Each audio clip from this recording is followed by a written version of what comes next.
Bangladesh bank একটা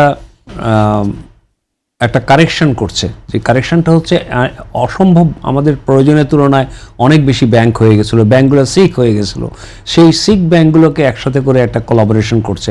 এটাও কিন্তু একটা গভর্নেন্সের একটা প্রবলেম, যে গভর্নেন্সটা আগে ছিল না, আগের সরকারের সময় যে গভর্নেন্সগুলো ছিল না, সেই গভর্নেন্সগুলো ত্রুটিপূর্ণ ছিল, তারই ইম্প্যাক্টটা আমরা কিন্তু অর্থনীতিতে পাচ্ছি। আমাদের অর্থনীতি সেই ক্ষেত্রে ব্যাংকিং সেক্টর একটা ঝুঁকিপূর্ণ জায়গায় চলে গেছে। সেটাকে বের করে আনার জন্য বাংলাদেশ ব্যাংকের গভর্নর একটা যথাযথ পদক্ষেপ নিয়েছে। আমি মনে করি এটা ভালো কাজ করছে।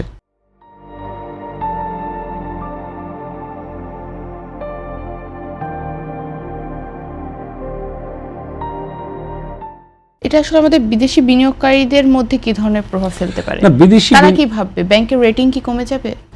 না, তারা এটা নিয়ে অত ডিটেলে অ্যানালাইসিস এখানে যাবে না, যে যেই একত্রীভূত হচ্ছে, মার্জ হচ্ছে, ওটা ওদেরকে ইম্প্যাক্ট করবে না। তবে ওরা এটা একটা ঠিক একটা ইন্ডিকেটারে ওরা দেখবে যে ফাইন্যান্সিয়াল সেক্টরের হেলথ কেমন।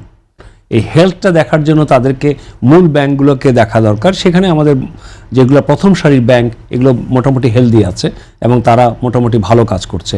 এবং বাংলাদেশ ব্যাংকের যে রেগুলেশন, সেই রেগুলেশন অনুযায়ী আমরা মনে করি যে গত 1-1.5 বছর আগের তুলনায় এখন ব্যাংকিং সেক্টর অনেকটা ভালো পথে আগাচ্ছে। আমি যখন একজন উদ্যোক্তা হিসেবে বা ইনভেস্টর, ফরেন ইনভেস্টর হিসেবে যদি আমি এই দেশে আসি, আমি তো আমার সমস্ত অ্যানালাইসিসগুলো করব। সমস্ত অ্যানালাইসিসের মধ্যে আমার এই দেশের অর্থনৈতিক অবস্থাটা, রাষ্ট্রীয় অর্থনৈতিক সাইড এবং দেশের ইকোনমি এবং রিজার্ভ এবং ব্যাংকিং সেক্টর এবং ধরেন যারা আমাদের ওরা ইনভেস্ট করবে, ওরা জায়গা নেবে, ওরা বিদ্যুৎ নেবে, ওরা গ্যাস নেবে, এই ধরনের সার্ভিসগুলো সবগুলো ঠিকমতো আছে কিনা, এই অ্যানালাইসিসটা তারা করবে।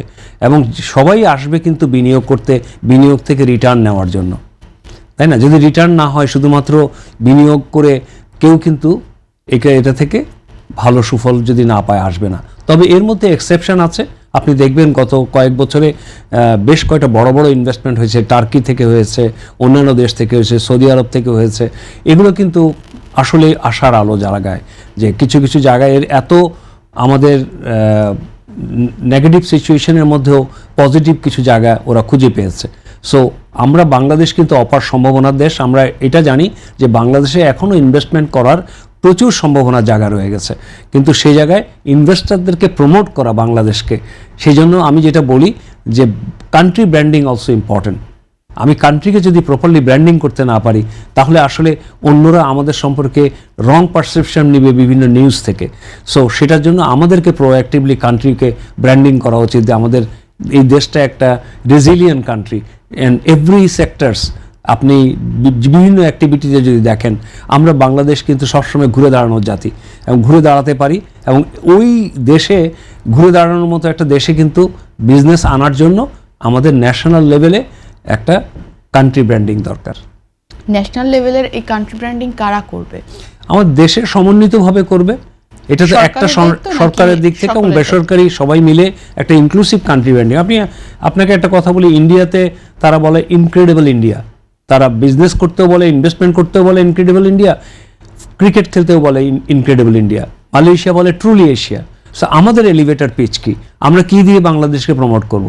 সো সেই জন্য আমি বলছি resilient Bangladesh could be our elevator pitch, because we can demonstrate that এদেশের কর্মী, এদেশের শ্রমিক, এদেশের মানুষ, এদেশের অর্থনীতি সব জায়গায় কিন্তু আমরা দুর্বল অবস্থা থেকে আবার ঘুরে দাঁড়াতে পারি।